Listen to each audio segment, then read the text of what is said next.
కేంద్ర ప్రభుత్వం ప్రవేశపెట్టిన కార్మిక వ్యతిరేక బడ్జెట్ నిరసిస్తూ 4 లేబర్ కోడ్స్ రద్దు చేయాలని, ప్రైవేటీకరణ విధానాలు ఉపసంహరించుకోవాలని కేంద్ర కార్మిక సంఘాల పిలుపు మేరకు రాజమండ్రిలో ఏఐటీయూసీ జిల్లా ఉపాధ్యక్షులు తాటిపాక మధు ఆధ్వర్యంలో నిరసన తెలిపారు. ఈ కార్యక్రమంలో సిఐటియు జిల్లా ఉపాధ్యక్షులు టి అరుణ్, ఏఐటీయూసీ జిల్లా కార్యదర్శి కె రాంబాబు, సిపిఐ నగర కార్యదర్శి వి కొండలరావు తదితరులు పాల్గొన్నారు. దేశంలో కేంద్ర ఆర్థిక మంత్రి నిర్మలా సీతారామన్ ప్రవేశపెట్టిన బడ్జెట్ను వ్యతిరేకిస్తూ, అదేవిధంగా లేబర్ కార్మిక చట్టాలు ఏదైతే ఉన్నాయో వాటిని కాపాడాలని, 4 కోట్ల ఏదైనా రద్దు చేయాలని, అవుట్సోర్సింగ్ కార్మికులకు పర్మిట్ చేయాలని దేశవ్యాప్తంగానే ఇప్పటికే పలు కార్మిక వాడల్లో ఈ ఆందోళనలు ప్రారంభమైనాయి.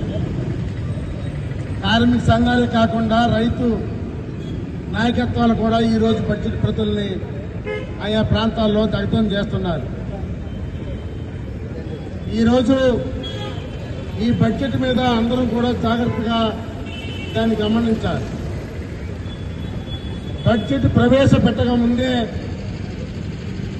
ఒక వారం రోజుల ముందు ఎకనామిక్ సర్వే, దాంతోపాటుగా అవుట్లుక్, అనేక మంది మేధావులు, ఆర్థికవేత్తలు పలు టీవీలలో, హిందూ లాంటి పత్రికల్లో అనేక వ్యాసాలు రాశారు.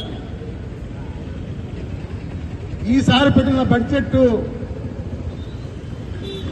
ఈ దేశంలో ద్రవ్యోల్బణం పెరుగుతూ ఉండడం, నిరుద్యోగం పెరుగుతూ ఉండడం, కొనుగోలు శక్తి క్షీణించడం,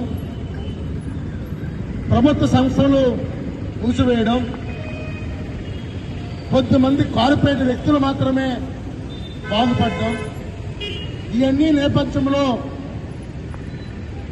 ఈ బడ్జెట్